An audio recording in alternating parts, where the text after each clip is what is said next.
आप देख रहे हैं आपका अपना टीवी चैनल आरजे रमझाझर।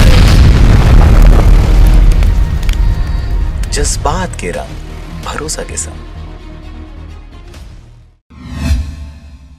खबर है मस्तूरी जिले का, जहां पर बीते शाम मस्तूरी जयराम नगर मुख्य मार्ग पर शिव पेट्रोल पंप के पास बाइक और एक्टिवा में भिड़ंत हो गई, जिसमें मौके पर ही एक्टिवा सवार 2 लोगों की मौत हो गई। मिली जानकारी के अनुसार धुरकुट जांजियर निवासी दिग्विजय गढ़ेवाल पिता मनहरण उम्र 35 वर्ष और नीरा देवी गढ़ेवाल पिता शत्रुघ्न उम्र 50 वर्ष अपने एक्टिवा में सवार होकर अपने रिश्तेदार के यहाँ पचपेड़ी जा रहे थे। तभी सामने से आ रही मोटरसाइकिल में सामने से टकरा गए। टक्कर इतनी तेज थी कि एक्टिवा सवार दोनों लोगों की मौके पर ही मौत हो गई। पुलिस ने शव को कब्जे में लेकर पोस्टमार्टम के लिए मरशुरी भेज दिया है। बिलासपुर मस्तूरी से रविंद्र टंडन की रिपोर्ट, आरजे रमझाझर।